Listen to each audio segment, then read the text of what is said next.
The cosmos, as it transpired, was not merely apathetic to humanity's presence. It was genuinely rather irritated by it, much like spotting a pesky raccoon raiding the grand refuse bins of space-time. The ancient races of the Galactic Confederation had located Earth and swiftly classified it as charming yet troublesome 53 standard cycles before. Humanity had attained faster-than-light travel through what Confederation experts depicted as the most needlessly convoluted and potentially cataclysmic approach conceivable. Humans named it the Allure Drive. Everyone else referred to it as that horrifying space-time blender the primates engineered. Nevertheless, it succeeded, and in an instant the galaxy was compelled to handle yet another race of upright mammals with grandiose ambitions. The diplomatic exchange hall on Proxima Station shone with the synthetic luster that only emerges when individuals of high status are about to critique your interior design preferences. Delegates from 37 interstellar societies chatted, drifted, or oozed, contingent on their evolutionary paths. Throughout the enormous chamber, the illumination was calibrated for 16 distinct visual spectra, guaranteeing that everyone appeared unpleasant in slightly varied ways.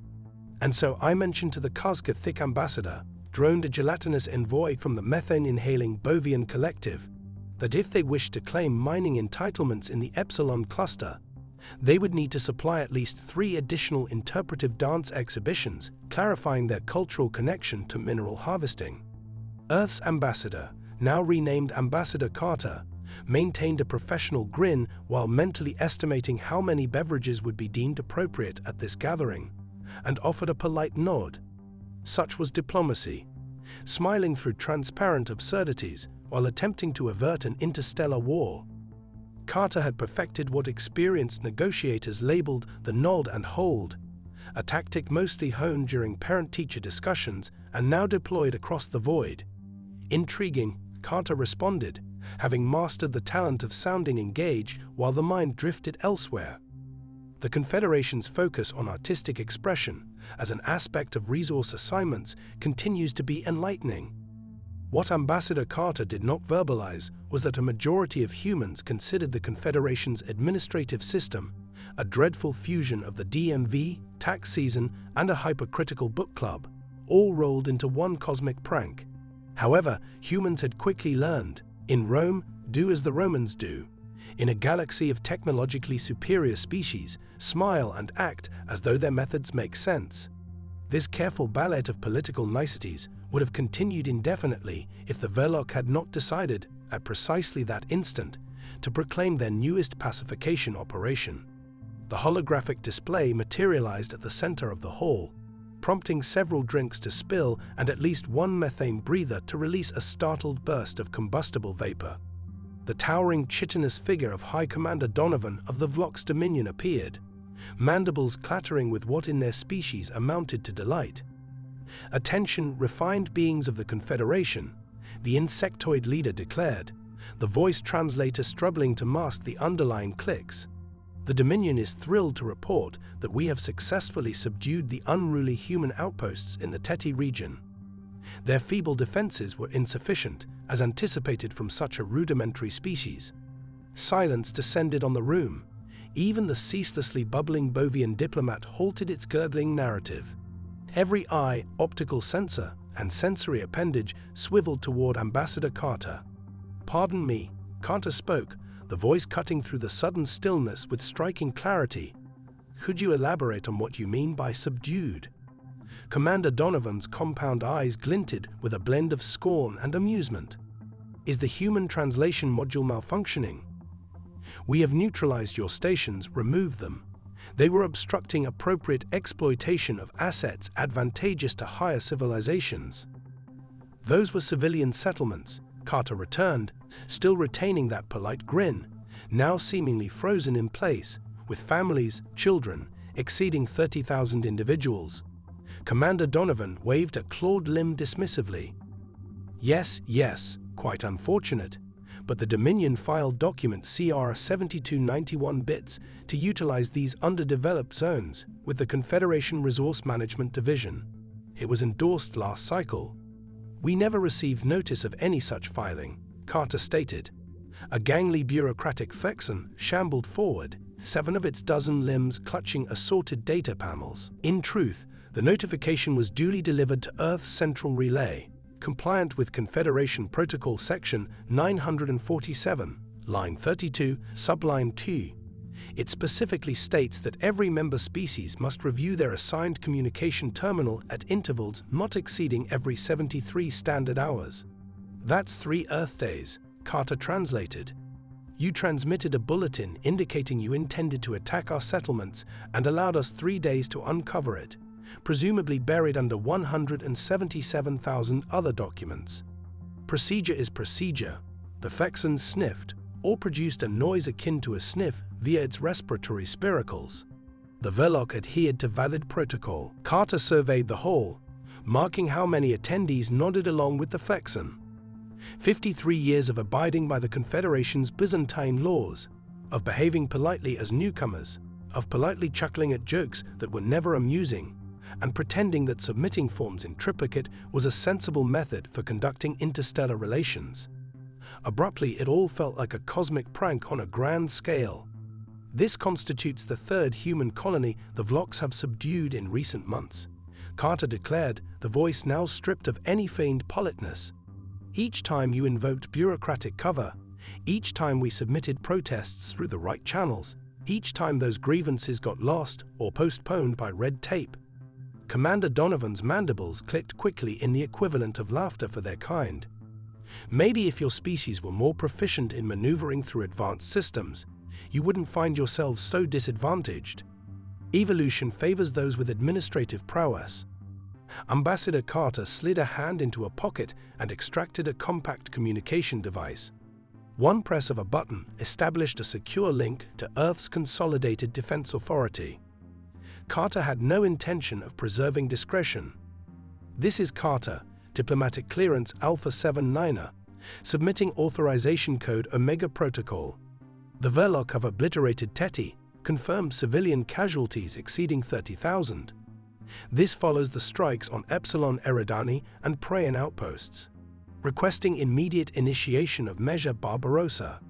The device emitted a concise acknowledgement beep. Carter returned it to the pocket, then looked up to discover that everyone in the hall was staring, their faces showing confusion, amusement, and in a few instances, the first hints of alarm. "What was that?" inquired the Jovian delegate, its gaseous containment suit trembling with curiosity. "A custom for emotional release. We grasped that simpler species often need such acts under strain." That, Carter responded, was my notification to my government that the period for staying agreeable has concluded. The High Chancellor of the Confederation, now named Chancellor Baker, an elderly Arcturian whose skin resembled ancient parchment, drifted forward on his levitation disc. Now, Ambassador, let's not act rashly. I'm confident we can schedule a commission to examine the procedural intricacies of the Vlox Resource Development Plan, maybe next standard cycle. We have an opening on rotation number 47. Carter offered a grin, though not the diplomatic one this time, rather the type of grin that triggered chills in those privileged to possess spines. Chancellor Baker, with due respect, which at this juncture is minimal, humanity tried following your guidelines. We submitted your forms, we enrolled in your cultural awareness sessions, we even feigned that your universal translator's comedic subroutines were entertaining, which, trust me, they certainly are not. A murmur of alarm rippled through the assembly.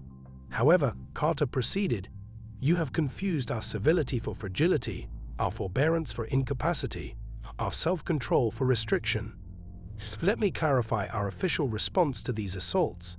Carter's words traveled through the hall without any rise in volume, yet every individual caught them perfectly. This is Earth's last caution. Discontinue your attacks on our outposts, or we will discontinue feigning civility. Commander Donovan's mandibles began their rapid clicking once more. A threat from humans? How quaintly archaic. What do you plan to do? Hurl stones at our warships? A few envoys chuckled uneasily. Chancellor Baker raised his ancient hands soothingly. I assume the human is merely experiencing intense emotions. Their species is known for these flare-ups. Actually, Carter replied, consulting a small timekeeping device In about 45 seconds, you'll receive your clarification.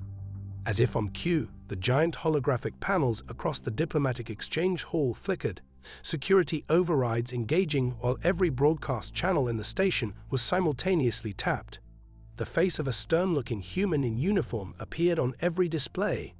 This is Admiral Miller of the Earth Defense Fleet. To all Confederation species, the annihilation of our colonies represents an act of war under Earth statutes and Confederation legislation section 1293, line 7, for those fond of citations.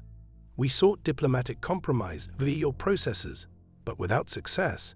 Hence, effective immediately, Earth is invoking Article 17 of the Confederation Charter, allowing for an equivalent response. The Flexon official rummaged frantically through data tablets.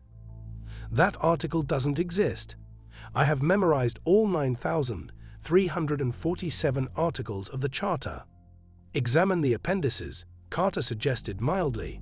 The additions we submitted upon joining, the same ones none of you cared to read because, and I quote numerous delegates, what could a primitive race possibly add to galactic jurisprudence? Admiral Miller continued, a demonstration of Earth's responsive capability will commence in 30 seconds. We recommend all Confederation observers direct their sensors to the uninhabited moon of Volo Prime. That is all, the feed concluded. Commander Donovan's compound eyes widened with what might have been the very first trace of genuine distress in that species. This is absurd, the commander sputtered. The humans lack sufficient military force to possibly. The sentence was cut off when the screen switched again, now showing a live feed of the barren cratered satellite orbiting the Vlox homeworld. For an instant, absolutely nothing changed. Then, without any apparent beam or explosion, half of the moon simply disappeared. There was no boom, no theatrical flash. It was there one moment, then suddenly only a flawless hemisphere remained, its new flat face glowing a ruddy crimson at the edges. Total silence swallowed the diplomatic exchange hall. Ambassador Carter stood with an expression of genuine regret for the first time. We truly didn't wish to display this, you know. We were content to be the enthusiastic newcomers, discovering the brilliance of our more refined galactic neighbors. Life was simpler then. What was that? Chancellor Baker rasped, his aged voice quaking. That, Carter noted, was a single vessel using what we label a controlled demonstration device. Our true armaments are far more robust. We've possessed them for roughly 30 Earth years. That's about 15 standard cycles, but didn't see any cause to mention it, as it didn't seem diplomatic. Commander Donovan's projected figure was frozen, mandibles half extended in shock. Also, before anyone forms any reckless ideas, Carter went on casually, similar ships are now stationed near the homeworlds of every Confederation founding race, just to be cautious, you see. We so value our safety, even as primitives. Carter glanced around, taking in the alarmed faces of 37 species who had abruptly realized they had been condescending to a wolf disguised as a lamb. Now, Carter remarked cheerily, collecting a nearly drained glass from a passing tray, shall we discuss compensation for our lost outposts? I believe we can forego the interpretive dance prerequisites this round. The tricky aspect of threatening to unleash devastation upon one's cosmic neighbors is that it tends to make subsequent diplomatic gatherings tense. Ambassador Carter experienced this firsthand when entering the Confederation's Emergency Council Forum 3 standard days after the lunar demonstration, as it was now tactfully called. All conversations halted mid-sentence. Tentacles were retracted. Environmental suits seemed to constrict, as though their occupants were subconsciously minimizing their profiles. Carter smiled congenially and took the designated seat at the massive quartz-like table, pretending not to notice when the representatives from the Jovian moons maneuvered their hover chairs an obviously cautious distance away. Well, Chancellor Baker began, rupturing the uneasy hush. This is certainly an unparalleled predicament. The Council has gathered to deliberate on the recent displays and to foster a non-violent resolution to our current conflicts. The Vlok representative, evidently a different official from the earlier broadcast, fidgeted with his mandibles in a nervous pattern. The Dominion would like to express its reconsideration regarding the exploitation of human-occupied territories. How generous of you. Carter answered, voice laced with enough subdonic tone to fill a small sea. And the restitution for our eradicated colonies. The Vlok envoy's compound eyes darted around, trying to find support in the other council members, locating none. The Dominion believes that perhaps a mutual de-escalation would be in all parties' interest before addressing such details. I see, Carter remarked. So your preference is that we disable our defensive posture before you've even recognized accountability for ending 30,000 civilian lives. How very Vlok of you. Chancellor Baker lifted his wizened arms. Perhaps we should establish certain basic facts. The human demonstration was undeniably impressive, yet there remains uncertainty about humanity's genuine capacities and motives. A blue-skinned Regalian researcher drifted forward, tentacles wrapped around a spherical data module. Our preliminary reports propose that the lunar demonstration employed some manner of matter removal technology unfamiliar to Confederation science. Still, we question whether this signifies the entirety of human martial competence or just a carefully staged single device. Carter's smile revealed absolutely no warmth. Do you want to know why we never disclosed our hidden technological level upon joining the Confederation?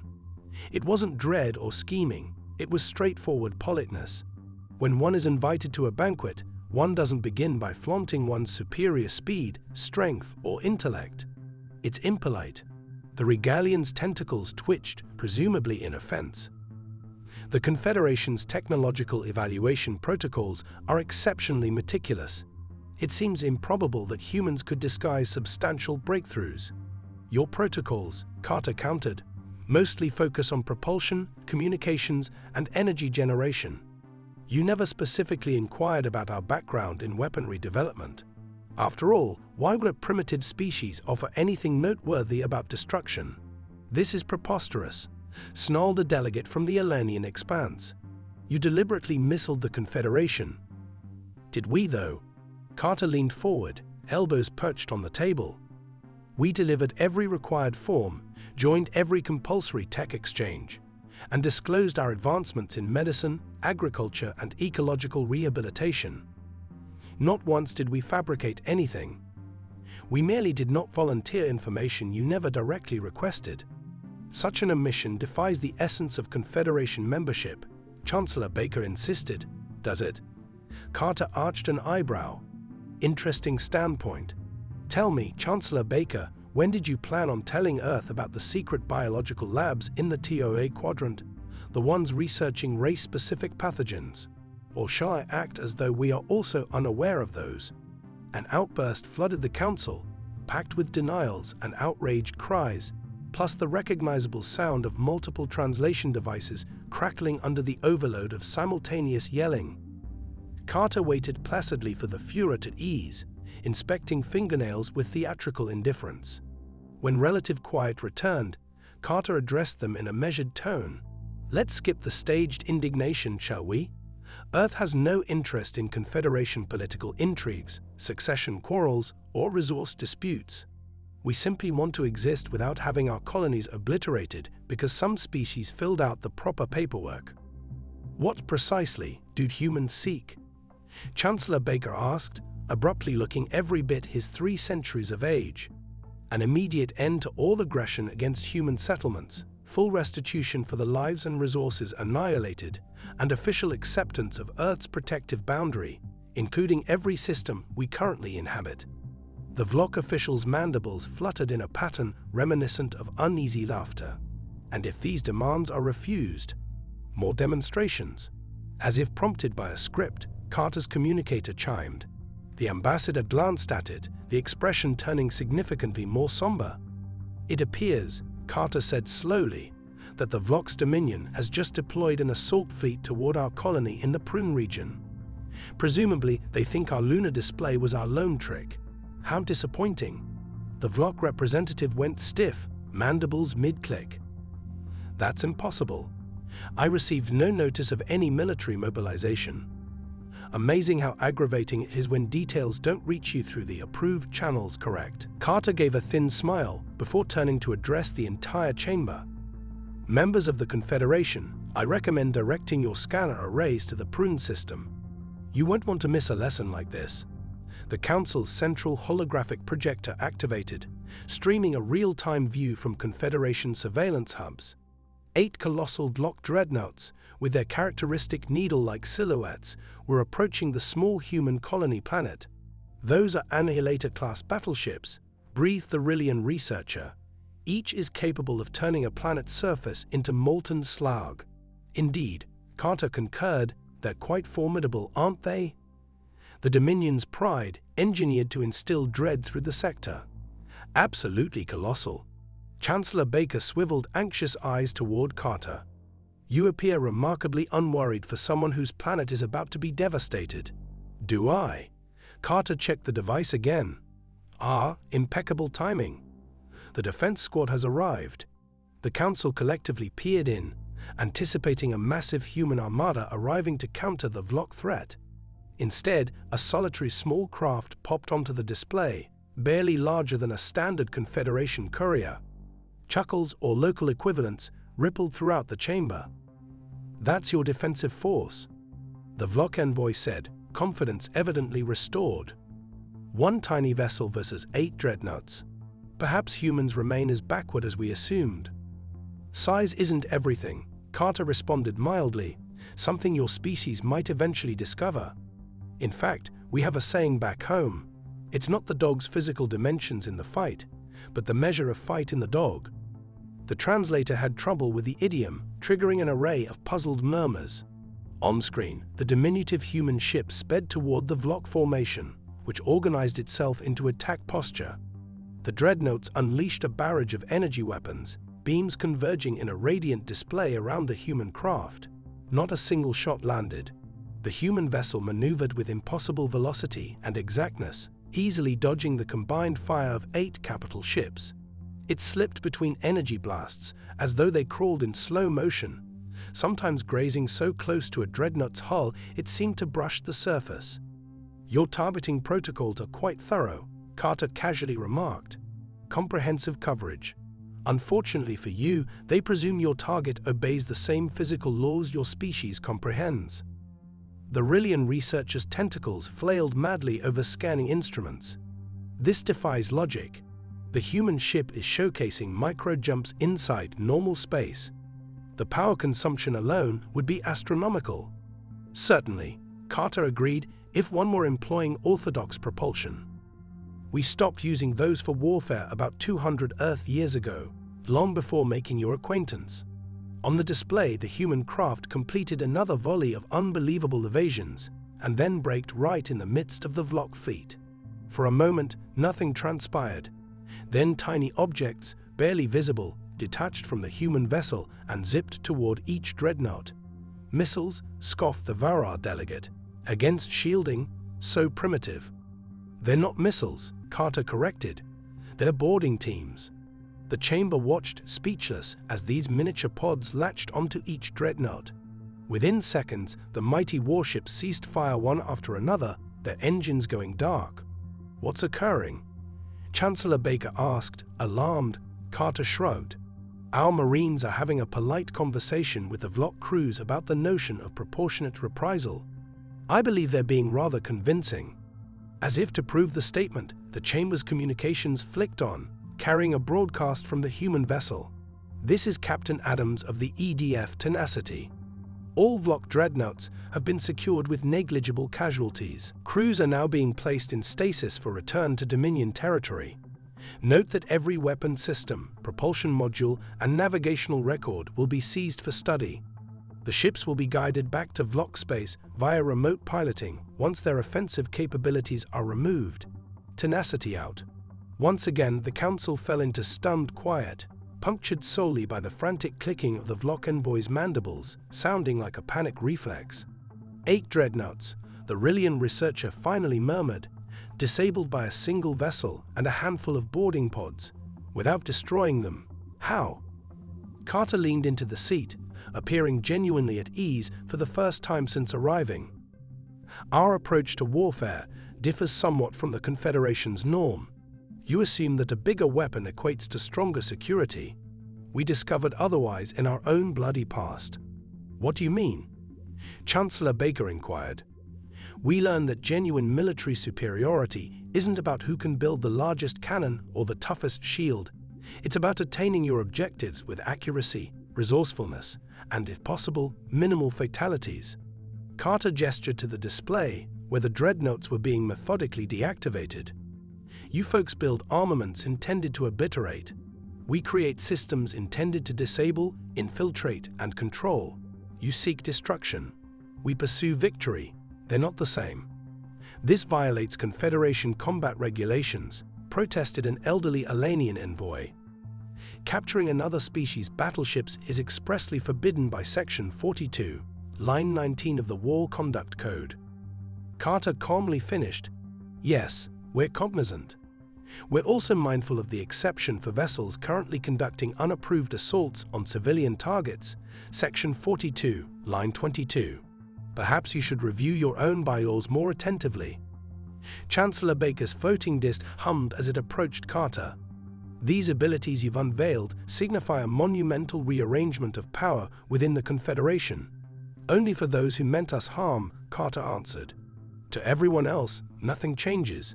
We remain the same humans who've been sharing medicine, planetary restoration methods, and cultural programs for 53 years. We never wanted to showcase this dimension of ourselves. Then why conceive such capabilities in the first place?" the Regalian pressed. Carter's gaze became distant. "Because before we soared among the stars, we nearly annihilated ourselves repeatedly. We recognized, through turmoil, that genuine peace isn't maintained by hopeful ideals alone. Sometimes it demands the credible possibility of an overwhelming reprisal." Carter stood, smoothing the diplomatic uniform with deliberate motions. "Shall we return to our initial agenda? Compensation for destroyed settlements, a stop to aggression, and acknowledgement of Earth's defensive boundary. I suspect the Vloks may now be more inclined to negotiate earnestly." The Vlok envoy's mandibles went utterly immobile for possibly the first time on record and merely gave a nod. "Superb," Carter said, beaming kindly again. "And maybe once that's done, we can conduct a more candid dialogue about everything else humanity has politely chosen not to disclose." A collective chill traveled through the assembled Confederation representatives as they simultaneously grasped one unsettling reality. They had no idea what additional strengths these gracious, mannerly primitives might be sheltering. The most alarming detail was that the humans showed no eagerness to reveal them. Galactic chroniclers would later pinpoint the subsequent week as the swiftest, most astonishing transition of power in Confederation annals. While diplomats stuttered through restitution treaties, the Vloks Dominion, still unsatisfied after 2 crushing setbacks, made a last-ditch strike directly against Earth. Their logic, as pieced together from captured transmissions, was if we obliterate their homeworld, their colonies will surrender, regardless of their technological tricks. The invasion fleet exited hyperspace and found Earth seemingly undefended. No orbital fortresses, no barrier network, simply a serene blue and green sphere ripe for subjugation. That should have been their initial red flag. What ensued was less a fight than a technological exorcism.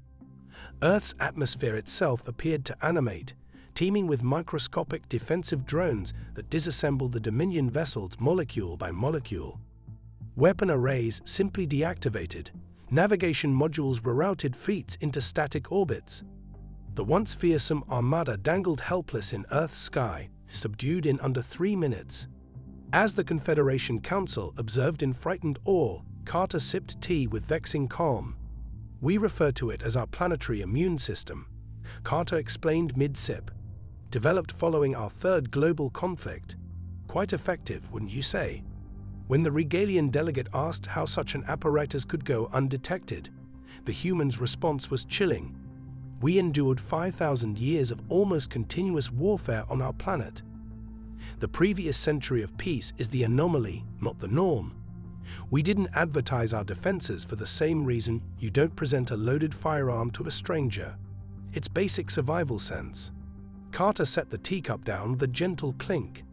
"Now perhaps we can finally hold a forthright exchange about humanity's role in this galaxy. No more facades, no more stacks of forms, simply mutual regard between equals." The hush that followed was overwhelming.